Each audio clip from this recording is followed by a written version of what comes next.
ஆண்டவர்களே, இந்த காலை வேலைக்காக ஆண்டவரை ஸ்தோத்திரிக்கிறேன். எபிரேயர் 13ஆம் அதிகாரம் 8ஆம் வசனத்துல அங்கே ஆண்டவராக இயேசு கிறிஸ்து சொல்லுகிறார், இயேசு கிறிஸ்து இன்றும் என்றும் நேற்றும் என்றும் நேற்றும் இன்றும் என்றும் மாறாதவராய் இருக்கிறவர் ஆண்டவராய் இயேசு கிறிஸ்து. அவர் மட்டும்தான் மாறாதவராய் இருப்பார். உலகத்துல எவ்வளவு பெரிய நீதிமானாக இருந்தாலும் சில விஷயத்துல மாறிடுவாங்க. அதனால தான் அவர் சொல்கிறார், அவர் நேற்றும் இன்றும் என்றும் மாறாதவர் ஆண்டவராகிய இயேசு கிறிஸ்து.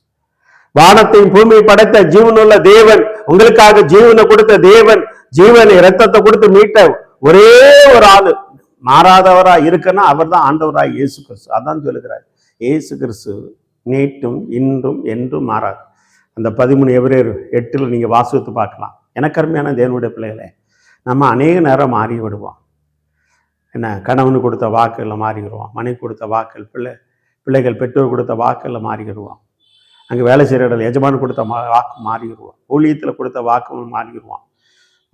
புது வருஷத்தில் அநேக விசுவாசிகள் அப்படியே அநேக காரியங்கள் சொல்லுவாங்க. அந்த சொன்ன காரியங்கள்லாம் மாறிவிடுவாங்க. என்ன, நான் தண்ணி அடிக்க மாட்டாம்மா, மறுநாளே அன்றைக்கி தண்ணி அடிப்பான். சிகரெட் அடிக்க மாட்டாம்மா, சிகரெட் அடிப்பான்.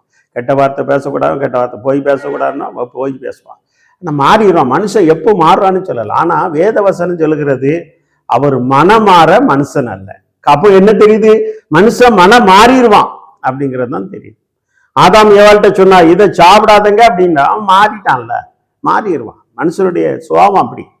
அதனால ஆண்டவரே, அதனால தான் அவர் இயேசு கிறிஸ்து தான் நேற்றும் என்றும் என்றும் மாறாதவர். அவன் உனக்கு கொடுத்த வார்த்தைகளை மாறவே மாட்டார். மனமாற அவர் மனுஷன் அல்ல. நிச்சயமாக அவர் சொன்னதை செய்யமும் உன்னை விட்டு விலகுதும்ல உன்னை கை விடலை. இந்த வார்த்தையை கேட்டுக்கொண்டு இருக்கிற தேவ பிள்ளையே, சகோதரனே, சகோதரியே, நீ யாரா இருக்கலாம், ஊழியக்காரனா, விசுவாசியா இருக்கலாம், கம்பெனி வச்சிருக்கலாம், வேலை செய்யலாம், விவசாயம் பண்ணலாம், யார் பண்ணலாம். ஆனா வார்த்தைகளை ஒரு மனுஷருக்கு கொடுத்த வார்த்தைகளை மனம் மாறக்கூடாது.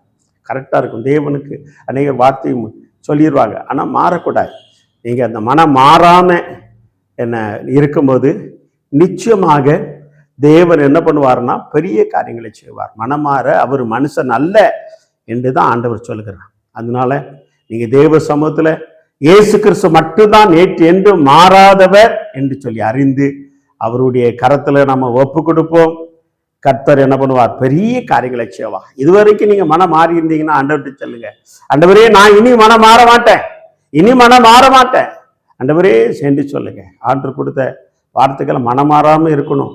ஏன்னா நிறைய பேர் கணவன், குடும்பத்தில் கணவன் வாழ்விலும் தாழ்விலும் என்ன மரணம் பிரிக்கிற வரை இவருக்கே கணவனாக இருப்பேன், மனைவியாக இருப்பேன்லாம் வாக்கு கொடுத்துட்டு 3 மாதத்துல 6 மாதத்துல 10 வருஷத்துல கலந்து போகிறேன். என்ன ஆனாலும் பரவாயில்ல. என்ன, அந்த தமிழில் ஒரு பல கல்லானாலும் கணவன், பொல்லானாலும் புருஷனுங்கிறதுல அதில் உறுதியாக இருக்கணும். மனம் மாறிடக்கூடாது. ஏன்னா துட்டு இருந்தால் ஒன்று, என்ன துட்டு இல்லைன்னா நிறைய பேர் அப்படி தான். நண்பர்கள் துட்டு இருந்தால் நல்லா இருப்பாங்க, அவர்கள்னா மனம் மாறிடுவாங்க. எப்போ என்ன நடக்கும்னே சொல்ல மனம் மாறிடுவான். அதனாலதான் மனம் மாற மனுஷன் அல்ல. தேவனுக்கு தெரிஞ்சிருக்க மனுஷன் மனம் மாறுவான். ஒருவேளை தேவ பிள்ளைக்கு நீனும் தேவனுடைய பிள்ளையா இருந்தா மனம் மாறாத.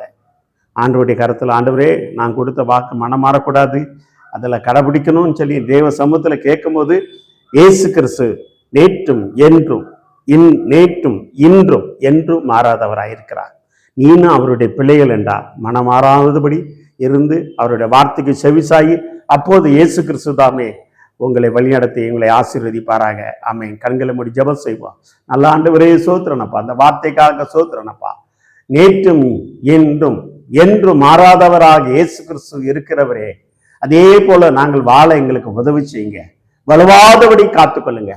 அவங்க மனமாற மனுஷன் அல்ல நீர் அப்பா, நாங்களும் அப்பா மனுஷன்தான்.